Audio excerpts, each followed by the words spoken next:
أعوذ بالله من الشيطان الرجيم بسم الله الرحمن الرحيم ومن يشاقق الرسول من بعد ما تبين له الهدى ويتبع غير سبيل المؤمنين نوله ما تولى ونصله جهنم وساءت مصيرا وقال الله سبحانه وتعالى قل إن كنتم تحبون الله فاتبعوني يحببكم الله ويغفر لكم ذنوبكم صدق الله العظيم وصدق رسوله النبي الكريم.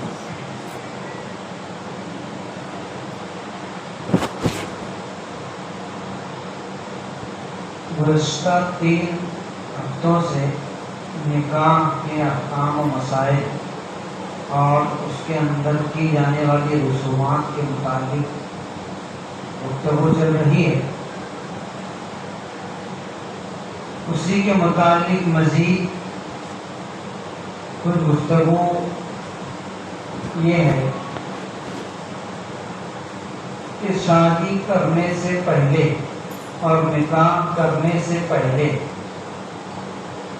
والدین کا یہ فرض بنتا ہے کہ بچوں کی اس زندگی سے متعلق بھی تربیت کریں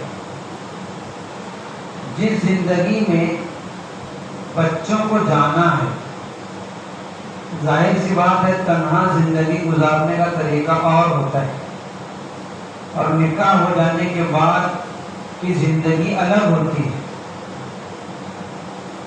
والدین کی تربیت نہ کرنے کا نتیجہ اور ثمرہ یہ ہوتا ہے کہ معاشرے میں آپ دیکھیں گے کہ شادی کر لینے کے بعد بہت جلد میاں بیوی میں نہ اتفاقیاں اور جھگڑے اور گھر کے تنازعات شروع ہو جاتے ہیں. اس لیے والدین پر جہاں اور تمام تربیت کرنے کا حق ہے، ایسے ہی والدین کی یہ بھی ذمہ داری ہے کہ اس زندگی سے متعلق بھی بچوں کی رہنمائی کرے. باپ اپنے بیٹے کی رہنمائی کرے کہ تم کو شادی کر لینے کے بعد کس طرح حقوق ادا کرنے ہیں، کس طرح سے زندگی گزارنا ہے. کبھی اگر کچھ نااتفاقی پیش آ جائے تو تمہارا کیا فرض بنتا ہے. یہ تمام تر رہنمائی اور رہبری اور ہدایات اپنے بچوں کو دے. والدہ اور مستورات اپنے بچیوں کو سکھائیں کہ تم کو اپنے شوہر کے حقوق کس طرح ادا کرنا ہے، شوہر کا کیا مرتبہ ہے، شوہر کے کیا حقوق ہیں. یہ تمام چیزیں اپنے بچیوں کو سکھائی جائیں. اگر اس زندگی کے متعلق بچپن سے ان کی تربیت کر دی جائے تو بہت ممکن ہے کہ تنازعات نہ ہوں، کہ جھگڑے نہ ہوں. اس لیے کہ جب ہر ایک اپنے حقوق کو سمجھ کر سیکھ کر کے ادا کرے گا اور جہاں پر حقوق ادا ہوں گے وہاں پر کوئی تنازع نہیں ہوگا. تنازع وہیں پر ہوتا ہے، جھگڑے وہیں پر ہوتے جہاں پر حقوق کی ادائیگی نہ کی جائے. جب حقوق کی ادائیگی نہیں ہوگی تب فریقین میں منازع پیدا ہوگا. والدین کا یہ فرض بنتا ہے کہ اپنے بچوں کی اس لائن کی تربیت کریں اور شادی کے بعد بھی جب کبھی اس طرح کے حالات پیش آئیں تو بجائے اس کے کہ ہم اس میں مزید تنازع پیدا کرنے کا سبب بنیں، اس کو حل کرنے کی کوشش کریں. اور نوجوانوں کا یہ فرض ہے کہ ہم ایک اہم کام کرنے جا رہے ہیں تو ہم کو وہ زندگی کیسے گزارنا ہے اس کے احکامات ہم کو سیکھیں اور جانیں. جس طرح سے ہم کو کوئی دنیاوی کاروبار کرنا ہوتا ہے، کوئی تجارت کرنی ہوتی ہے، کوئی ملازمت کرنی ہوتی ہے، تو ہم بغیر سوچے سمجھے ویسے ہی قدم نہیں رکھ دیتے، بلکہ اس کے متعلق اس کے ماہر لوگوں سے پوچھتے ہیں، معلومات دیتے ہیں کہ اگر میں یہ کاروبار کروں گا تو مجھ کو نفع ہوگا کہ نقصان ہوگا، کتنا نفع ہو سکتا ہے اور مجھ کو کیسے کرنا چاہیے. میں اگر فلاں ملازمت کے اندر داخل ہوتا ہوں تو میرے لیے کیسا رہے گا. 10 لوگوں سے معلومات لیتے ہیں، پوچھتے ہیں.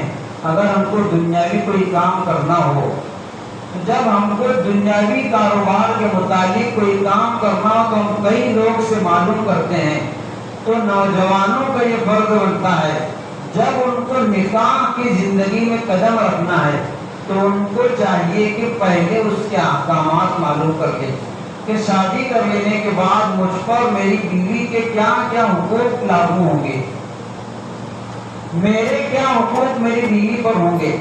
ان تمام چیزوں کی معلومات لینے کے بعد اس کے لیے شاید شادی کرنا درست ہے۔ لا يجوز لأحد أن يعمل عملا أو يفعل فعلا إلا أن يعلم أحكامه۔ فقہ کا مشہور قاعدہ ہے کہ جب تک کوئی آدمی جب کوئی عمل کرنا چاہے یا کوئی کام کرنا چاہے اس کے لیے وہ عمل کرنا جائز نہیں یہاں تک کہ اس کے مکمل احکامات کو جان لے، چاہے کوئی دنیاوی معاملہ ہو چاہے دینی معاملہ ہو، اس کے کرنے سے پہلے اس کے احکامات کا جان لینا ضروری ہے۔ اگر ہم نے نکاح کے شادی بیاہ کے احکامات نہیں سیکھے اور نہیں جانے، ابھی ہمارے لیے نکاح کرنا درست نہیں، اس لیے کہ وہ بھی ایک بڑا عمل ہے، وہاں سے انسان کی زندگی بدلتی ہے، تبدیل ہوتی ہے۔ اگر ہم نے اس کے احکامات نہیں سیکھے نہیں جانے تو چاہیے کہ وہ کام کرنے سے پہلے اس کو جان لے اور سیکھ۔ شادی کرنے سے پہلے شادی لگانے کے وقت والدین کا اور سرپرستوں کا یہ فرض بنتا ہے کہ ایک دوسرے کے مزاج کو سمجھ لیں، ایک دوسرے کے رہن سہن کو سمجھ لیں۔ بہت جلد نااتفاقیاں ہونے کا بہت بڑا سبب یہ بھی ہوتا ہے کہ ایک دوسرے کو جانے اور سمجھے بغیر ہم لوگ رشتہ طے کر لیتے ہیں، بہت جلد بازی میں کر لیتے ہیں۔ اس لیے ایک اچھی مدت تک سمجھ لیں، سوچ لیں کہ ہمارے لیے برابری ہے یا نہیں، ہمارے مزاج کے اندر برابری ہے یا نہیں۔ شریعت نے نکاح کے لیے بہت اہم چیز رکھی ہے، کفو کہتے ہیں برابری کو، مساوات کو، کہ اگر کسی کو نکاح کرنا ہے تو اپنے لیول کے لوگوں میں نکاح کرے، ایسی جگہ پر نکاح کرے جو ہمارے ہم بندہ ہوں، جن کے ساتھ ہماری نبھ سکتی ہو، بہت زیادہ اونچ نیچ نہ ہو، کئی چیزوں کے اندر، پیشے کے اندر، مال کے اندر، علم کے اندر۔ اگر دونوں میں سے کوئی ایک بہت ذی علم ہے، بہت اعلیٰ ڈگریاں اس کے پاس ہے اور دوسرا انتہائی جاہل ہے تو دونوں کی نبھنا مشکل ہے۔ کوئی ایک بہت مالدار ہے اور دوسرا غریب ہے، میاں بیوی میں سے کوئی ایک انتہائی مالدار ہے اور دوسرا انتہائی غریب ہے، دونوں کی نبھنا مشکل ہے۔ شریعت نے ان چیزوں میں کفو کا اعتبار کیا ہے کہ اپنے کفو میں نکاح کیا جائے، اپنی برابری کے لوگوں میں نکاح کیا جائے تاکہ دونوں کے اندر نبھاؤ ہو سکے، دونوں کا مزاج مل سکے۔ یہ چیزیں نکاح کرنے سے پہلے کی ہے کہ نکاح کرنے سے پہلے رشتہ لگانے کے وقت ہی ہم تمام چیزیں معلوم کر لیں کہ ہماری برابری ہے یا نہیں، ہمارے مزاج سے ان کا مزاج میل کھائے گا یا نہیں کھائے گا۔ اگر ہم کو ذرا بھی ایسا محسوس ہو کہ اپنی بچی کا جہاں نکاح کر رہے ہیں وہ لڑکا اس کے مناسب نہیں ہے یا اس کو کوئی غلط عادت ہے یا غلط عادت کا شائبہ بھی ہے تو اپنی بچی کی زندگی برباد نہ کریں، اس لیے کہ ابھی آپ چشم پوشی کر کے اور درگزر کر کے اگر اس کو برداشت کر لیتے ہیں آئندہ زندگی بھر آپ کو رونا ہے۔ ایسے ایک نہیں بے شمار واقعات آپ لوگ دیکھ رہے ہیں معاشرے کے اندر۔ اس لیے والدین کی جہاں پر یہ ذمہ داری ہے کہ اپنے بچوں کا نکاح کرے، وہاں پر یہ بھی ذمہ داری ہے کہ مناسب جگہ پر رشتہ کرے، جہاں پر یہ اندازہ ہو کہ ان کی نبھ سکتی ہے، نبھا سکتے ہیں۔ نکاح کرنے سے پہلے بہت سے لوگ استخارے کی بنیاد پر رشتہ طے کرتے ہیں اور کینسل کرتے ہیں۔ ہم کو اس کی بھی حیثیت معلوم ہونا چاہیے کہ استخارہ کیا ہے، اس کا طریقہ کیا ہے، اور صرف استخارے کی بنیاد پر ہم بنا ہوا اور متعین اور فکس کیا ہوا رشتہ توڑ سکتے ہیں نہیں توڑ سکتے۔ کئی لوگوں کو دیکھنے میں آیا کہ رشتہ بالکل طے ہو گیا، بات پکی ہو گئی اور استخارے کا سہارا لے کر کے رشتہ توڑ لیا۔ استخارہ شریعت میں کہتے ہیں خیر طلب کرنا. استخارہ کے جو بھی معنی آتے ہیں لغت میں خیر کو طلب کرنا. جب آدمی کو کوئی کام کرنا ہو کسی بھی لائن میں، کاروبار کے لائن سے ہو، دنیا کے لائن سے ہو، دین کے لائن سے ہو، اور اس کے اندر دو پہلو ہوں، کر بھی سکتے نہیں بھی کر سکتے، تو اس میں اللہ کے نبی صلی اللہ علیہ وسلم نے ہدایت دی ہے کہ اس کام کو کرنے سے پہلے استخارہ کر لیے جائے، اللہ رب العزت سے خیر طلب کر لی جائے کہ آیا میرے لیے اس کام کے اندر بھلائی ہے یا نہیں. مجھے ایک بڑا کاروبار کرنا ہے، سمجھ میں نہیں آ رہا کہ کروں نہ کروں، تو چاہیے کہ استخارہ کر لے دل کے اندر کیا بات آتی ہے، کرنا یا نہیں کرنا، اللہ تعالیٰ کی طرف سے خیر دل میں آئے. اس کا طریقہ یہ ہے کہ سونے سے پہلے آدمی 2 رکعت نماز پڑھے، کوئی خاص الگ سے نماز نہیں، جس طرح سے نماز پڑھتے ہیں عام طور سے اسی طریقے سے 2 رکعت قبل نماز ہے، اور نفل نماز پڑھنے کے بعد استخارے کی دعا ہے جو کتابوں کے اندر لکھی ہے، اس دعا کو پڑھ کر کے سو جائے. صبح اٹھنے کے بعد جس طرف دل مائل ہو، ظاہر سی بات ہے کرنا اور نہیں کرنا میں سے کسی ایک طرف دل مائل ہوگا، دل کا جھکاؤ ہوگا، جس طرف دل کا میلان ہو اس میں خیر سمجھے. اگر ایک دن میں نہ سمجھ میں آئے، 2 دن 3 دن 4 دن کر لے، سمجھ میں آئے گا. یہ انسان کے لیے اپنے خود سے کرنے کی چیز ہے، دوسرے سے کروانے کی چیز نہیں. ظاہر سی بات ہے میرے اپنے معاملے کی نوعیت میں جانتا ہوں، اگر میں کسی اور سے استخارہ کرواؤں تو اس کو میرے معاملے کی نوعیت کیا پتہ ہے. میرا مکمل معاملہ جو ہے میرے علم میں ہے. ہم لوگ کیا کرتے دوسروں سے استخارہ کرواتے ہیں، اس کی شریعت میں کوئی نظیر اور کوئی مثال نہیں. جس کو کوئی کام کرنا ہو خود ہی اپنا استخارہ کرے اور اس کام کو کرنے سے پہلے کرے، اور سمجھ نہ آئے تو کرے ورنہ اس کو کینسل کر دے. رواج یہ چل گیا ہے کہ جس کو کوئی کام کرنا ہوتا ہے وہ مسجد کے امام صاحب، مسجد کے مؤذن صاحب یا کسی بھی پڑھے لکھے سے کہتے ہیں کہ میرا استخارہ کر دو. اور ہوتا یہ ہے کہ اگر ان کو سمجھایا جائے کہ استخارہ دوسرے سے کرانے کی چیز نہیں ہے، خود سے کرنے کی چیز ہے، تو یہ سمجھتے ہیں کہ ان کو کرنا نہیں اس لیے اس طرح کہہ رہے ہیں. اس لیے جان لینا چاہیے کہ استخارہ یہ اپنے خود سے ذاتی طور پر کرنے کی چیز ہے، بلکہ جس کا معاملہ ہے لڑکے یا لڑکی کا وہ خود کرے، والدین بھی نہ کرے. لڑکے اور لڑکی جن کا معاملہ ان کو خود چاہیے کہ اس عمل کو کریں، اور اس کے بعد ان کو جو خیر سمجھ میں آئے، بھلائی سمجھ میں آئے، اس پر عمل کریں. ہم نے رشتہ طے کر دیا، متعین کر دیا، اور پھر بعد میں کسی کے پاس گئے اور کہا کہ استخارہ کر دو. اب وہ استخارے کے اندر بتایا کہ سمجھ میں نہیں آ رہا ہے، تو ہم لوگ اس کو توڑ دو دیں، کینسل کر دیں. تو وہ بات طے کرنے سے پہلے ہی کرنا چاہیے، نہ یہ کہ مکمل بات طے کر لے، متعین کر لے، بات چیت کر لے، پھر اس کے بعد کسی سے استخارہ کروائیں. کسی سے استخارہ کروانا یہ تو شریعت کا ہے ہی، اور نہ اس سے کچھ سمجھ میں آتا ہے. جو لوگ کرتے ہیں وہ دوسروں کو بیوقوف بناتے ہیں. جو لوگ دوسروں کا استخارہ پیسے لے کر کرتے ہیں وہ دوسروں کو صرف بیوقوف بناتے ہیں، اور کرانے والے بیوقوف بنتے ہیں. اس لیے اپنا کام کرنا ہو خود سے استخارہ کیجیے. 2 رکعت نماز پڑھنا ہے، چھوٹی سی دعا اس کو پڑھنا ہے، اور کچھ نہیں ہے. صبح اٹھنے کے بعد جو بات دل کے اندر آئے گی اس میں خیر سمجھیں. یہ استخارے کا مطلب اور خلاصہ ہے. والدین اپنے بچوں کو کسی جگہ نکاح کرنے پر مجبور نہیں کر سکتے. شریعت نے والدین کو یہ اختیار نہیں دیا کہ وہ کسی جگہ پر لڑکے کو رشتہ کرنے پر مجبور کرے. آپ نے لڑکے کی رہنمائی کی، ہدایت کی. اگر وہ تسلیم کرتا ہے، لڑکی لڑکا دونوں، آپ وہاں پر نکاح کر دیں. لیکن اگر وہ انکار کرتا ہے تو آپ کو جبر کرنے کا اختیار نہیں شریعت نے دیا ہے. پہلے تو ہمارا فرض یہ بنتا ہے کہ بچوں کی بچپن سے وہ تربیت لگائیں کہ ہمارے کہنے پر وہ راضی ہو جائے. یہ ہمارا فرض ہے کہ بچپن سے وہ تربیت دیں اور اس ماحول میں رکھیں کہ جب وہ مرحلہ آئے اور اپنے بچے بچیوں سے ہم کہیں کہ فلاں جگہ ہم نے تمہارا رشتہ کیا ہے تو بچہ سر ہلا دے. اگر ہم نے وہ تربیت نہیں دی، اس طرح سے نہیں سکھایا اور پڑھایا، اور جب وہ مرحلہ آئے اور وہ جگہ جہاں پر ہم کہہ رہے انکار کر دے، کسی اور جگہ کرنے پر بضد ہو تو زندگی ہم کو نہیں گزارنا ہے، زندگی ان لوگوں کو گزارنا ہے۔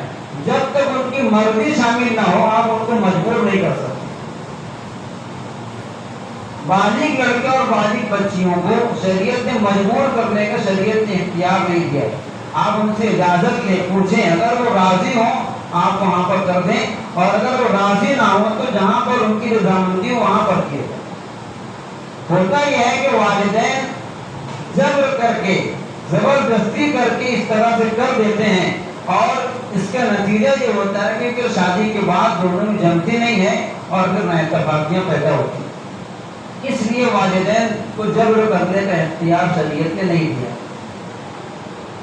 نکاح کے موقع پر ایک چیز ہوتی ہے ولایت اور وکالت، کون ولی ہوتا ہے کون وکیل ہوتا ہے۔ لڑکی کا وکیل اس کے والد ہیں، والد نہ ہو تو بھائی ہیں، بھائی نہ ہو تو چچا ہیں، یہ سب جو خاندان کے لوگ ہوتے ہیں اولیاء کہلاتے ہیں۔ اور وکیل کا مطلب کوئی متعین نہیں ہوتا ہے، وکیل جس کو بنا دے وہ بن سکتا ہے۔ اول درجہ تو یہ ہے کہ ولی اپنی ولایت میں اپنی بچی کا خود نکاح کروائے۔ اگر ولی موجود ہے اور ولی نے لڑکی سے پہلے ہی اجازت طلب کر لیا ہے تو مزید مجلس نکاح میں الگ سے جا کر کے اجازت دینا کوئی ضروری نہیں۔ ولی ہے، ولی نے اپنی بچی سے اجازت لے لیا، چاہے تنہائی میں لیا ہو، وہاں پر گواہوں کی موجودگی شرط نہیں ہے۔ گواہوں کی موجودگی نکاح جس وقت اجازت قبول ہو رہا وہاں پر ضروری ہے۔ لڑکی سے اجازت لینے کے وقت تو کوئی گواہ شرط نہیں ہے۔ یہ جو رواج چل گیا ہے کہ مسجد میں آنے کے بعد جو باقاعدہ دو گواہ اور وکیل یا ولی جا کر کے اجازت لیتے ہیں، یہ ایک نیا طریقہ ہے، ورنہ حقیقت میں طریقہ یہ ہے کہ جو لڑکی کا ولی ہو، باپ ہو، بھائی ہو، چچا ہو، جو بھی ہو، خاندان کے لوگ پہلے ہی اجازت طلب کر لے اور یہاں پر آ کر کے وہ قبول کروا دیں، کسی وکیل کی بھی ضرورت نہیں۔ اگر اولیاء موجود ہیں تو کسی دوسرے کو، کسی اجنبی کو وکیل بنانے کی ضرورت نہیں۔ کوشش یہ ہونا چاہیے کہ حتی الامکان ان چیزوں کے اندر لڑکی کے محرم ہو۔ غیر محرم جب محرم موجود ہے، اولیاء موجود ہے، تو غیر محرم کو متعین کرنے کی ضرورت ہی نہیں۔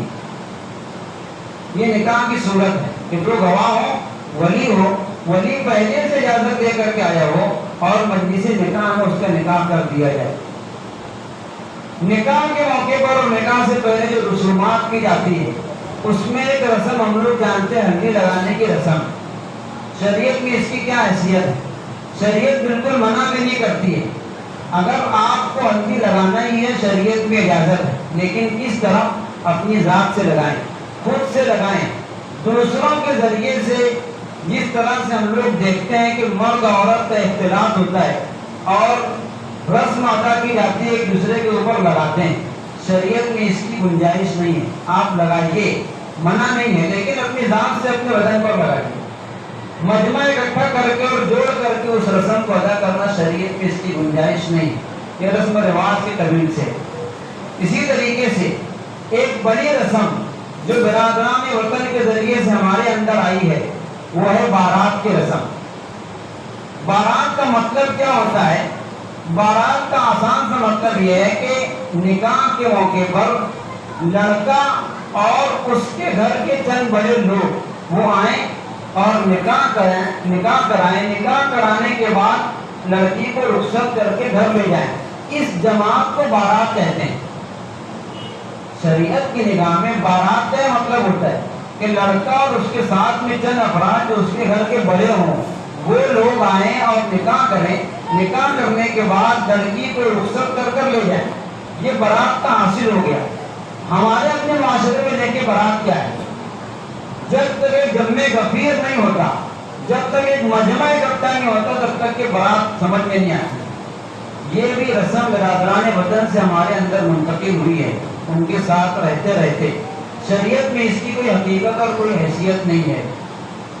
آپ اپنے گھر کے چند افراد کو لے لیں، لڑکی کے یہاں سے ایک تو فرد ہو، کسی مسجد میں نکاح ہو جائے، یہ نکاح کی شرعی شکل ہے، نکاح کی شرعی حیثیت اور اس کا طریقہ ہے جو اللہ کے نبی صلی اللہ علیہ وسلم نے ہم کو دیا اور بتلایا ہے۔ پہلے بھی کہا گیا کہ نکاح اور شادی میں شرعاً تکلفات بالکل نہیں ہے. لڑکی والوں پر پریشر ڈالنا کہ ہمارے یہاں سے اتنے لوگ آئیں گے، اتنے افراد آئیں گے، یہ سب بیجا رسومات ہیں جو کسی طریقے سے جائز نہیں. اسی طریقے سے ایک اور رسم جو جس کو ہم لوگ یہ کہیں گے کہ بند کرنا انتہائی مشکل نظر آتا ہے، جہیز کی رسم. لڑکی والوں پر جو بوجھ معاشرے نے اور رسم و رواج نے ڈالا ہے اس میں سے ایک جہیز کی رسم ہے. شریعت نے یہ بوجھ لڑکی والوں پر نہیں ڈالا ہے. یہ بھی برادران وطن کے ذریعے سے ہمارے اندر منتقل ہوئی. ہم اگر صحابہ کی زندگی دیکھیں، اللہ کے نبی صلی اللہ علیہ وسلم کی زندگی دیکھیں تو وہاں پر آپ کو اس کا کوئی رواج نہیں ملے گا. برادران وطن کے اندر اس چیز کا رواج کیوں ہے کہ وہ شادی کے وقت اپنی بچیوں کو ڈھیر سارا جہیز دیتے ہیں. واضح وجہ اس کی ہے کہ ان کے یہاں پر لڑکیوں کو وراثت دینے کا کوئی قاعدہ نہیں. برادران وطن کے یہاں پر دوسرے مذہب کے ماننے والوں کے یہاں پر لڑکیوں کے لیے کوئی حق میراث متعین نہیں ہے. اس لیے ان کے یہاں پر یہ ہوتا ہے کہ وہ لوگ نکاح کے موقع پر لڑکی کو اچھا خاصا سامان دے دیتے ہیں جس سے اس کا حق ادا ہو جائے. شریعت نے باقاعدہ لڑکی کا میراث میں حصہ متعین کیا ہے. ماں ہو اس حالت میں بھی اس کا حصہ ہے، بیٹی ہو اس حالت میں بھی اس کا حصہ ہے، بہن ہے تو بہن ہونے کی حالت میں بھی اس کا حصہ ہے. لڑکیاں مستورات ان کا کسی نہ کسی درجے میں حصہ شریعت نے متعین کیا ہے. ہم نے الٹا کر دیا، جہیز دینے لگے اور وراثت دینا بند کر دیا. جس چیز کا شریعت نے حکم دیا ہے کہ اگر وہ نہیں دیں گے تو اس کے بارے میں گرفت ہوگی، پوچھ ہوگی، وہ اس کا ذاتی حق ہے، اس کو ہم لوگ بند کر دیے اور جہیز کی رسم شروع کر دیے کہ اچھا خاصا جہیز لڑکیوں کو دے دیا جائے. اور بعد میں جب میراث دینے کا نمبر آتا ہے تو کہتے ہیں کہ شادی کے موقع کو ان کو دے دیا گیا. آپ شادی کے موقع پر ان کو کتنا بھی دے دیں، بہرحال اس سے حق میراث ادا نہیں ہوگا. اس سے میراث کا کڑاہل ہی باقی رہے گا. اس موقع پر آپ نہ دے تو آپ سے کوئی پوچھے گا نہیں. بہت سے لوگ یہ کہتے ہیں کہ اللہ کے نبی صلی اللہ علیہ وسلم نے اپنی بیٹی حضرت فاطمہ کو جہیز دیا تھا. اس کے بارے میں معلوم ہونا چاہیے کہ حضرت فاطمہ کا نکاح حضرت علی کے ساتھ ہوا ہے. حضرت علی رضی اللہ تعالیٰ عنہ بچپن سے اللہ کے نبی صلی اللہ علیہ وسلم کی پرورش میں تھے. اگر آپ کے یہاں پر کوئی بچہ پرورش میں ہو، بچپن سے آپ نے اس کو پالا ہو اور آپ اس کا نکاح اپنی بچی سے کریں تو آپ چاہے بچی کو دے چاہے بچے کو دے وہ ایک ہی ہوگا. حضرت علی رضی اللہ تعالیٰ عنہ کو اللہ کے نبی نے بچپن سے پالا تھا، وہ انہیں اللہ کے نبی کے یہاں بچپن سے رہے تھے. اگر آپ انتظام نہ کرتے تو کون کرتا؟ آپ حضرت علی کے لیے باپ کی حیثیت رکھتے تھے، آپ نے ان کی تربیت کی تھی تو آپ نے اس حیثیت سے ان کو سامان دیا اور خود حضرت علی کی زرہ بیچ کر کے دی، اپنے ذات کی طرف سے نہیں دیا. حضرت علی کی زرہ تھی، اس زرہ کو فروخت کیا اور اس کے بدلے جو رقم آئی اسی رقم سے کچھ سامان خرید کر کے ان کو بطور ہدیے کے اور بطور ان کے استعمال کو ان کو کیا. اس لیے اس واقعے سے ہم لوگ یہ استدلال کر سکتے ہیں کہ جہیز دینا درست ہے. اس رسم کو بھی ختم کرنا چاہیے. ختم کیسے ہوگا؟ بیانات سے نہیں ہوگا. ختم اپنے عمل سے ہوگا، اپنے کردار سے ہوگا. جس کے یہاں پر نکاح ہو، جس کی شادی ہو، وہ اس سنت کو زندہ کر کے بتائے کہ ہم نے اپنی شادیوں میں اپنے نکاح میں بغیر جہیز کے کیا ہے اور اس رسم کو ختم کیا ہے. ہم لوگ عام طور سے دینداری فقط ظاہر چیزوں کو سمجھتے ہیں. اگر اپنے معاشرے کا جائزہ لیں تو دیندار کس کو بولتے ہیں؟ دیندار کا مطلب ہمارے زبان میں، ہمارے سمجھ میں یہ ہوتا ہے کہ آدمی 5 وقت نماز پڑھتا ہو، بدن میں کرتا ہو، پاجامہ ٹکنے سے اوپر ہو، داڑھی ہو، یہ ہماری نظر میں دیندار ہے. اگرچہ یہ بھی ظاہری چیزیں ہیں، یہ بھی سنت ہے، یہ بھی کرنے کی چیز ہے، اس سے انکار نہیں ہے، لیکن باطن کی اصلاح اس سے زیادہ ضروری ہے. ہم نے دینداری فقط ظاہری چیزوں کو بنا دیا ہے. اخلاقیات کا، معاشرات کا، معاملات کا دین سے کوئی تعلق نہیں رہا ہمارے یہاں پر. کے اور کئی سارے شعبے ہیں. یہ صرف ظاہری دین ہے، اس سے زیادہ ضروری باطن کو سدھارنا ہے. آپ دیکھ لیں، جو لوگ ظاہر میں دیندار نظر آتے ہیں وہ ایسے رسومات کے موقع پر دین کے دھجیاں اڑاتے ہیں. اس لیے ظاہری اعضاء کو ظاہری حلیے کو درست کرنا اگر تو سنت ہے، لیکن اس سے کہیں زیادہ ضروری ہے کہ اپنے معاملات کو درست کریں، اپنے اخلاق کو درست کریں، اپنے معاملات کو درست کریں. ان چیزوں سے رسومات کو دور کریں. اللہ کے نبی صلی اللہ علیہ وسلم نے دین ہم کو دیا ہے، یہ دین وقتی نہیں ہے، یہ دین قیامت تک کے لیے. اگر ہمارے دل میں کبھی یہ بات آتی ہے کہ وہ پرانے زمانے کی باتیں ہیں، وہ پہلے ہو گیا اب نہیں ہوگا، یہ ہماری غلط سوچ ہے. ہمارا دین ابدی ہے، قرآن ہمیشہ کے لیے ہے، سنت ہمیشہ کے لیے ہے، آخری دن تک کے لیے ہے، نبی آخری نبی ہے. جب یہ تمام چیزیں ہم لوگ مانتے ہیں تو پھر یہ کیسے ہمارے دل میں آتا ہے کہ یہ پرانی باتیں ہیں؟ ہر چیز اپنانے کے لیے، ہر چیز کرنے کے لیے ہے. کریں گے تو ختم ہوگا، نہیں کریں گے تو نہیں ہوگا. اللہ تعالیٰ عمل کی توفیق عطا فرمائے.